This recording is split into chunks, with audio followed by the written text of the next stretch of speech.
வாத்தியார் பேச்சை கேட்குறதே இல்லாத ஸ்டூடெண்ட் நான். என்னை 10 நிமிஷத்தில் முடிச்சு தர சொன்னால் எப்படி? அனைவருக்கும் வணக்கம். ஒரு நல்ல நிகழ்வு. கடந்த ஆண்டு நூற்றாண்டு தொடக்க விழாவில் கட்டுரை வாசிக்கலை, நான் கட்டுரை கொடுக்கலன்னு சொல்லி என்னுடைய ஆய்வாளர் என் மேலே ரொம்ப வருத்தப்பட்டாங்க.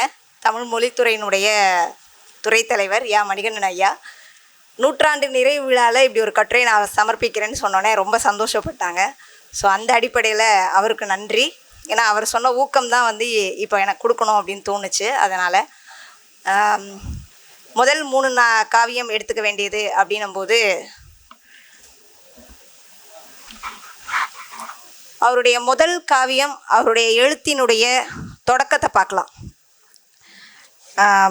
கவிஞனின் காதல், நிலை பெற்ற சிலை, கேட்கலையா, வீராயி.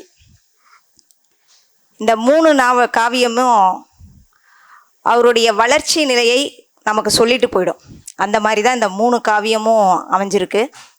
தமிழொலியினுடைய வாழ்க்கையை நாம் புரிந்து கொள்ளணும் அப்படின்னா தான் அவருடைய அடுத்த கட்ட வளர்ச்சியை நாம் புரிஞ்சு கொள்ள முடியும். பாண்டிச்சேரியினுடைய சொந்த வாழ்க்கை பாண்டிச்சேரியில் தொடங்குது. இந்திய சுதந்திரத்துக்கும் பிரெஞ்சினுடைய சுதந்திரத்துக்கும் இருக்கக்கூடிய மிக போராட்டத்தில் தான் தன்னுடைய வாழ்க்கையை அவர் தொடங்குறாரு. ஒரு ஃப்ரெஞ்சு ஸ்கூலில் தான் அவர் படிச்சிருக்காரு. அந்த ஸ்கூலில் படிக்கும்போது எல்லாமே ஃப்ரெஞ்சில் பேசினா ரொம்ப பெரிய சிறப்பாக வியப்பாக பார்ப்பாங்க. நமக்கே அப்படி தானே, ஒருத்த 4 இங்கிலீஷ் வார்த்தை நல்லா பேசிட்டா அவனை அப்படியே வியப்பாக பார்ப்போம். அந்த மாதிரி ஃப்ரெஞ்சில் பேசுகிறவங்க எல்லாரையுமே இருக்கும்போது இவர் அங்கே போய் என்னுடைய தனித்துவம் தெரியணும், அந்த தனித்துவத்துக்காக நான் தமிழில் தான் பேசுவேன்னு சொல்லி அந்த வளாகத்துக்குள்ளே தமிழில் பேசிட்டு தெரிஞ்ச ஆள் தமிழொலி அப்படின்னு சொல்லி சஞ்சீவி பதிவு செய்கிறாரு. தமிழொலி எங்கேயுமே தன்னுடைய வாழ்க்கை வரலாறை தனித்துவமாக எடுத்து பெருசாக பதிவு பண்ணவே இல்லை. அவருடைய படைப்புகள் மூலமாகவே தன்னுடைய வாழ்க்கையை பதிவு செஞ்சுக்கிட்டே போயிட்டுருக்காரு. அப்படி இருக்கும்போது தன்னை தனித்துவமாக காமிச்சிக்கக்கூடிய எல்லா வகையான இலக்கிய வகை மேலேயும் அவர் முத்திரை பதிச்சிருக்காரு. எப்படி ஒரு மனுஷனால் எல்லா வகையிலும் எழுத முடிஞ்சிச்சு அப்படின்னு ஒரு கேள்விக்கு இதுதான் பதிலாக இருக்கும். அவர் மீது அவரே கொண்டிருந்த ஒரு காதல், தன்னை எல்லாத்துலேயும் ஒரு இடத்துல முன்னிலைப்படுத்தணும், தன்னை தீவிரப்படுத்திக்கணும், நான் எல்லா இடத்துலையும் தன்னை தனித்துவமாக தெரிய வைக்கணும்னு அவர்கிட்ட இருந்த ஒரு உந்து சக்தி தான் அவரை எல்லா வகைமையிலையும் தள்ளிக்கிட்டே இருக்குது அப்படின்னு நம்ம கணிக்க முடியுது. அவருடைய சமகாலம் எல்லாமே அந்த படைப்புல இருக்கும். நீங்கள் அந்த சமகால படைப்பை புரிஞ்சுக்கிட்டோம் அப்படின்னா அவருடைய படைப்பு இன்றைக்கும் விஞ்சி நிற்கும். ஏன் தமிழொலியை சிறப்பாக நம்ம பார்க்கணும்னா அவருடைய சமகால படைப்பை எழுதிட்டுருக்கார். கவிஞனின் காதலில் எல்லாரும் மாதிரி காவியம் எழுத வராரு. பாரதிதாசனுடைய பாண்டியன் பரிசை அப்படின்ற ஒரு காவியத்தை வெறுமனே பார்த்து எழுதுகிற ஜெராக்ஸ் அப்படிலாம் இல்லை. அதனால் படியெடுத்து கொடுக்குற வேலையை செய்கிறாரு. அந்த படியெடுத்து கொடுப்பதின் மூலமாக இலக்கணத்தின் மீது ஒரு தீராத காதல் உருவாகுது. 10வது படித்ததுலேருந்து 9வது படிக்கிறதுலேருந்து அழகிட்டு வாய்ப்பாடு பிரித்து சொல்லித்தராங்க இலக்கணம் கற்றுக்கிறதுக்குன்னு. ஆனால் வெறும் 2 மதிப்பெண்ணுக்கும் 5 மதிப்பெண்ணுக்குமா அந்த இலக்கணத்தை மனப்பாடம் பண்ணிட்டு மறந்துட்டு வந்துட்டேன். நமக்கு மரபு கவிதை இன்றைக்கி எழுதும்போது அதை பார்க்குறவங்கள பிரமிப்பாக பார்த்துக்கிட்டு இருக்கோம். அந்த அழகிட்டு வாய்ப்பாடை பிரித்து பார்த்தோன்னா இன்றைக்கி அந்த கவிதையில் ஒன்றுமே இல்லை அப்படின்றதுக்கான மிக சிறந்த உதாரணம் கவிஞனின் காதல் அப்படின்னு நம்ம எடுத்துக்கலாம். வெறும் படியெடுப்பதின் மூலமாக ஒரு இலக்கணத்தை கற்றுக்கிட்டு புரட்சி கவியில் அவருக்கு ஏற்பட்ட ஒரு விதமான தாக்கத்தையும் இடைச்சு 2ஐயும் இணைத்து எழுதின ஒரு காவியம்தான் கவிஞனின் காதல். குறிப்பாக தமிழ் இலக்கியத்தில் மன்னர்களை மட்டும் போற்றி எழுதுவது இல்லைனாலும் ஒரு உயர்ந்த குலம் சார்ந்த விஷயத்தை எழுதி கொண்டுட்டு இருந்த ஒரு வாழ்க்கை வரலாறை இவரும் எடுத்துக்கிட்டார். அவர் எடுத்துக்கிட்டு அதையே தொடர்ந்து எழுதியிருந்தாதான் தமிழொலி தோற்று போயிருப்பார். முதல் காவியத்தில் அவர் சராசரியான ஒரு புலவர் மாதிரியும் ஒரு கவிஞர் மாதிரியும் எழுதின ஒரு புத்தகத்திலிருந்து தன்னுடைய 2வது காவியம் எழுதலை, புத்தகம் வெளியாகலை, எல்லாமே அவருக்கு நடந்திருக்கு. ஆனால் எந்த இடத்துலையும் சோர்ந்து தட்டாமல் தன்னுடைய 2வது காவியம் எழுதுகிறாரு, நிலை பெற்ற சிலை. இது முழுக்க முழுக்க வேறொரு வடிவம். தன்னுடைய சொந்த ஊரில் ஒரு நிஜமான ஒரு சம்பவம் நடக்குது.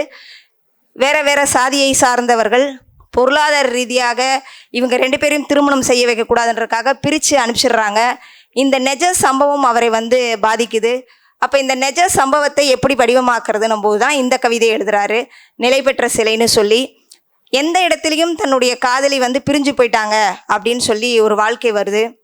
அப்போ அந்த கதாபாத்திரம் மருதன் என்ன பண்ணாரு அப்படின்றது தான். அப்போ அந்த மருதன் அந்த உள்ளூரில் இருக்கக்கூடிய தொழிலாளிகள், ஏன்னா இன்னொரு பெரிய ஒரு டைவர்ஷன்னா ஒரு தொழிற்சாலை வருது. மன்னர்கள்லாம் இருந்த ஒரு காலம், காலையிலேருந்தே சொல்லிட்டு இருக்கோம், ஒரு சமூக சூழல் அப்படின்ற அந்த சமூக சூழலில் ஒரு தொழிற்சாலை வருது. தொழிற்சாலையில் இருக்கக்கூடிய நபர்களை வந்து திரட்டுறது, அந்த திரட்டுவதின் மூலமாக தன்னுடைய காதலை மறந்துட்டு வேற ஒரு வடிவத்தில் அந்த மனிதன் வந்து பரிணமிக்கிறதுன்ற இன்னொரு பார்வையையும் இதை காட்டுறாரு. இது ரெண்டுத்திலிருந்து முற்றிலும் மாறுபட்டது வீராயி. பல நேரங்களில் புலம்பெயர் இலக்கியத்திற்கான சான்றுகள் நமக்கு எங்கேருந்து கிடைக்குதுன்னு தேடும்போது வீராயி நாவலை, நமது வீராயி காவியத்தை வந்து ரொம்ப பிரதானமாக சொல்லுவோம். ஆப்பிரிக்கா நாடுகளில் இருக்கக்கூடிய அந்த அடிமை தொழிலை வந்து காமிக்கிற ஒரு காவியமாக தான் வீராயி இருக்குது அப்படின்னு சொல்லி. அப்போ இங்கேருந்து சாதிய ரீதியாக ஒடுக்கப்பட்டு அங்கே அடிமை மாதிரி போய் திரும்ப அங்கேருந்தும் ஒடுக்கப்பட்டு திரும்ப சொந்த நாட்டுக்கு வந்து சொந்த நாட்டில் தான் விரும்பினவனை திருமணம் பண்ணிக்க முடியாமல் அந்த பெண்ணை வந்து கொலை செய்வது அப்படின்ற ஒரு பார்வை. இந்த 3 நாடமும் காவியமும் வந்து ஒன்றோடு ஒன்று தொடர்புடையதாக எப்படி பார்க்க வேண்டியது இருக்குது அப்படின்னா, மன்னர்களை மட்டுமே போற்றி எழுதாமல் அதுக்கு அடுத்து இருக்கக்கூடிய ஒரு தொழிற்புரட்சியை எழுதுறாரு. தொழிற்புரட்சியோடு நிற்காம அதுலேயும் இந்த நுட்பமாக அதுக்கு அடுத்து சமூக நிலை எங்கெல்லாம் வந்து பாதிக்கப்படுதுன்ற நுட்பத்தை பார்த்து அதிலிருந்து வீராயின்ற ஒரு தொடர் காவியமாக அதை படைக்கிறாரு. இந்த தொடர் காவியம் 3மே 1947 ஒரே வருஷத்தில் கிட்டத்தட்ட நவம்பர்லேருந்து டிசம்பர், அக்டோபர் நவம்பர் டிசம்பர் இந்த 3 மாதத்தில் ஒரு காவியம் வந்து வெளியான முதல் கவிஞர் இவர் தான். ஒரே வருடத்தில் ஒரு 3 காவியத்தையும் வந்து பிரசுரம் பண்ண முடிஞ்ச அளவுக்கான ஒரு திறமை படைத்த ஒரு கவிஞராக வந்து தமிழொலி பார்க்கப்படுறாரு அப்படின்றதான்.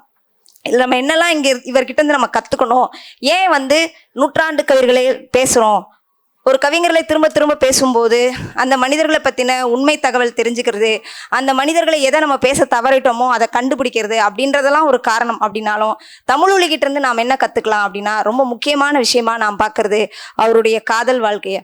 காதல்ன்றது அவருக்கு ரொம்ப பின்னாடி 49க்கு அப்புறம் தான் அமையுது. அதுக்கு முன்னாடி அவர் காதலிச்சா எப்படி இருக்குன்ற கற்பனை தான் இந்த 3 காவியமே. அப்படி எழுதியிருக்கும்போது காதலிச்சுட்டு தோத்ததுக்கு அப்புறம் கூட எந்த ஒரு இடத்துலையும் அந்த ஒரு பெண்ணை தவறாக எழுதவே இல்லைன்றது அவர் மேலே இருக்கக்கூடிய மிகப்பெரிய மரியாதையாக நான் பார்க்குறேன். ஏன்னா சின்ன வன்மத்தை கூட உடனடியாக எழுத்தாளர்கள் பிரதிபலிக்கும் போது அந்த மனுஷன் தன்னுடைய எந்த படைப்புலையும் தன்னுடைய காதல் தோல்வியை பதிவு செய்யவே இல்லை. நான் வந்து இப்படிலாம் அந்த பொண்ணு என்னை ஏமாத்திருச்சு அப்படின்லாம் அவர் சொல்லவே இல்லை. காதலிச்சோம், பிடிக்கல, அவங்க அப்பா அம்மா ஒத்துக்கல, விலகிட்டாங்க, இவ்வளோதான் அந்த கதை. அவரை பற்றின வரலாறு சஞ்சீவி மூலமாக நமக்கு தெரியுது. அவர் அதை கூட தன்னுடைய படைப்பில் பதிவு செய்யவே இல்லை. எந்த இடத்துலையும் ஒரு பெண்ணை கோவப்படுத்தியோ ஒரு பெண்ணை வந்து மோசமாக சித்தரிக்கணுன்ற இந்த பார்வை தமிழொலிக்குள்ளே போகலை அப்படின்றத நான் ரொம்ப வந்து பெருமையோடு பதிவு பண்ணுறேன். ஏன்னா இன்னைக்கு 20ஆம் நூற்றாண்டில், இன்னைக்கு நம்ம 21ஆம் நூற்றாண்டுன்னு சொல்கிறோம், ஒரு பொண்ணு வேணான்னு சொல்லவே கூடாதுன்றத முந்தானத்து நியூஸ் வரலையும் பார்க்க முடியுது. அப்டேட்டடாக என்னென்ன பண்ணலாம், ஒரு பொண்ணுனா இப்படி தான் இருக்கணும் அப்படின்னும் போது அதெல்லாம் கிடையாது. ஒரு படைப்பாளன் சமூக உணர்வோடு இருக்கணுன்றத தமிழொலிகிட்ட இருந்து நாம் கற்றுக்க வேண்டியது இருக்குது. அதை வந்து எந்த இடத்துலையும் சொல்லாமல் தன்னுடைய வாழ்க்கையை அடுத்தடுத்த கட்டத்துக்கு நோக்கி போய்கிட்டே இருக்காரு. அதை எப்படி போகலாம், அதற்கு அவருக்கு ஒரு தத்துவம் யூஸ் ஆகுது. அந்த தத்துவம் எப்படி பயன்படுது? பொது உடைமை இயக்கத்துக்கு ஏகப்பட்ட கட்டுப்பாடுகள் உண்டுங்க. அது வந்து சதுரமாக தான் இருக்கும். அதனால் அவ்வளோ கட்டுப்பாடுகள் இருக்கக்கூடிய ஒரு பொது உடைமை இயக்கத்துக்குள்ளே தன்னை அர்ப்பணிச்சுக்கிறாரு. அந்த அர்ப்பணிச்சுக்கிட்டு எந்த இடத்துலையும் பொது உடைமை இயக்கத்தையும் அவர் தப்பாக பேசலைன்றதுக்காக தான் இப்போ இதை சொல்ல வரேன். அந்த இடத்துலேருந்து தன்னால் வந்து நிலைநிறுத்திக்க முடியல அப்படின்னு வெளியே போன மனுஷன் அப்போவும் பொது உடைமை இயக்கத்தை பற்றியும் தப்பாக பேசவே இல்லை, எந்த ஒரு இடத்துலையும் பதிவு பண்ணல. அவரால் அதுக்குள்ளே நின்று வேலை செய்ய முடியல அப்படின்ற எண்ணம் இருக்கே தவிர மற்றபடி இது எல்லாமே அதான் மீண்டும் மீண்டும் சொல்கிறோம், சஞ்சீவி சம்பந்தமான ஒரு வாழ்க்கை வரலாறை தேடி எழுதுவதே என்பது உண்மை வரலாறு இருக்கும். 2-3 பேர் மூலியாக வாய் வழியாக சொல்லப்பட்டு எழுதக்கூடிய வரலாறு என்பது கதைகள் மாறப்பட்டுக்கிட்டே இருக்கும். கால வெள்ளம் மாறி சொல்கிறாங்க, கால வேறுபாடு இருக்குது. இந்த மாதிரியெல்லாம் அவருடைய தமிழொலியுடைய வாழ்க்கை வரலாறு பதிவு செய்யப்பட்டுக்கிட்டே இருக்குது. ஸோ அந்த அடிப்படையில் நம்ம பார்க்கணும் அப்படின்னா தமிழொலியினுடைய எழுத்துக்கள்லேருந்து நம்ம தெரிஞ்சுக்க வேண்டியது, அவர் பொது உடைமை இயக்கத்தை எங்கேயுமே தப்பாக பேசவே இல்லை. அந்த மாதிரி சில நல்ல விஷயங்களை நாம் எல்லா இடத்துலையும் கொண்டு செல்ல வேண்டியது இருக்குது. ஏன்னா இன்னைக்கு நெகட்டிவ் கருத்துக்கள், அந்த எதிர்கருத்துக்களை உடனடியாக மக்கள்கிட்ட வந்து செல்வாக்கு பெறுது. இந்த புரணி பேசுறதுன்னு சொல்லுவாங்க, அப்படியே குசுன்னு பேசி ஒரு தப்பான விஷயத்தை வேகமாக பரவதற்கு ரொம்ப லகுவான ஒரு காலத்தில் இருக்கும்போது ஒரு உண்மையை நுட்பமாக தேடி தேடி அந்த உண்மையை பேச வேண்டியது இருக்குது. உண்மையை மீண்டும் மீண்டும் பேசும்போது நம்பிக்கை வரும். அந்த நம்பிக்கை நம்ம எல்லோரையும் அடுத்தடுத்த கட்டத்துக்கு நகர்த்தி செல்லும். ஒரு சோர்வு தட்டி இப்படிலாம் ஏமாத்திட்டாங்களாமே, இப்படிலாம் பண்ணிட்டாங்களாமேன்னு பேசுறதுனால எதுவும் கிடையாது. தமிழொலி தன்னுடைய ஒவ்வொரு இடத்துலையும் தனக்கு ஏற்பட்ட சோர்வை இன்னொரு வகையான எழுத்துல கொண்டு போய் காமிச்சு, தான் எழுத்தை வேறு வேறு வடிவத்தில் கொண்டு போய் கொடுத்து, தன்னுடைய ஆற்றாமை அத்தனையும் தன்னுடைய படைப்புகளில் நம்பிக்கை ஊற்றக்கூடிய படைப்புகளாக மாற்றி இந்த சமூகத்திற்கு மீண்டும் விதையாக கொடுத்துட்டு போயிருக்காரு அப்படின்றத உங்களோடு சொல்லி வாய்ப்புக்கு நன்றி கூறி விடைபெறுகிறேன். நன்றி, வணக்கம்.